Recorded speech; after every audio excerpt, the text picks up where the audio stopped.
না, এটাই বাস্তব। I love you. তোকে বাবা বানার দায়িত্বটা এটাই বাস্তব। রিপন মিয়াও কট খেয়ে গেছে। তুই তাড়াতাড়ি বিয়েটা কর, তোকে বাবা বানার দায়িত্বটা আমার। এটাই রিপন মিয়া থেকে শুরু করে জামাতের এমপি সবাই আসলে কাজ করে, দোষ হয় খালি সাকিব খানের।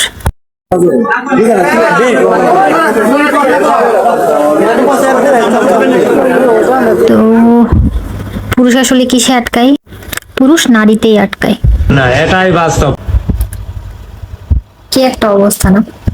রিপন মিয়াকে দেখলাম যে নিউজে দেখলাম 13 বছরের একটা মেয়ে, 13ই আই গেস, কারণ 6 না 7-এ পড়ে মেবি, খুব বেশি বড় না। তো এই মেয়েটাকে নিয়ে আসলে ধর্ষণের অভিযোগ উঠছে। আমার মতামত না, এটা নিউজে দেখলাম, টিভি চ্যানেল নিউজে দেখলাম। তো ধর্ষণের মতো একটা বিষয় আসলে খুবই মারাত্মকভাবে আমাদের সমাজে ছড়াই পড়ছে। কিন্তু আমার চিন্তার বিষয় হচ্ছে যে ধর্ষণের মতো একটা বিষয় যেটার সর্বোচ্চ শাস্তি কিন্তু মৃত্যুদণ্ড, যাবজ্জীবন কারাদণ্ড হতে পারে, সেটা আদালতের বিচার সাপেক্ষ। তো সে দোষী বা নির্দোষ সেটা আদালত নির্ধারণ করবে। যদিও সে স্বীকার করছে, এলাকাবাসীরা ধরে তাকে, অর্থাৎ সালিসির মাধ্যমে তাকে জরিমানা আই থিঙ্ক 5 লাখ শুনলাম দিছে। তো এভাবে মিটমাট করার একটা বিষয় দেখলাম, জানি না বিষয়টা কতদূর গড়াবে, যতটুকু টিভি নিউজ চ্যানেলে দেখলাম। এখন ধর্ষণের মতো একটা সেন্সিটিভ বিষয় যেটা আদালত নির্ধারণ করবে, গ্রাম্য সালিসিতে সেটা আসলে বিচার করা কতটুকুই হলো ঠিক হলো, আর মেয়েটার ভবিষ্যৎই বা কি, আর আদতেও রিপন মিয়া আসলেও অপরাধী কিনা সেটাও তো একটা বিষয় আছে। আর একটা বিষয় যেটা আমাদের সমাজে বর্তমানে পরকীয়ার কিন্তু খুব বেশি বেড়ে গেছে।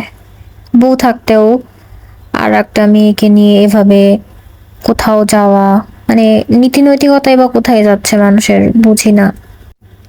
তো মূলত তার পরিচিতি উঠে আসে কন্টেন্ট ক্রিয়েশন থেকেই। তো এটা আসলে তার মিস ইউজ হচ্ছে কিনা, অর্থাৎ একটু টাকা হোক বা ক্ষমতা হোক, যেমন আমরা কিছুদিন আগে আমরা জামাতের একটা এমপিকেও দেখতে পেয়েছি চাকরির প্রলোভন দেখিয়ে ছোট একটা মেয়েকে হোটেলে নিয়ে গিয়েছে। তো এগুলো আসলে নৈতিকতার অবক্ষয়। তো এই যে পাওয়ার বা টাকা কিছু হলেই পরকীয়ার হার যে বাড়তেছে, ধর্ষণের হার বাড়তেছে, এগুলো আসলে সামাজিক অবক্ষয়, নৈতিক অবক্ষয়।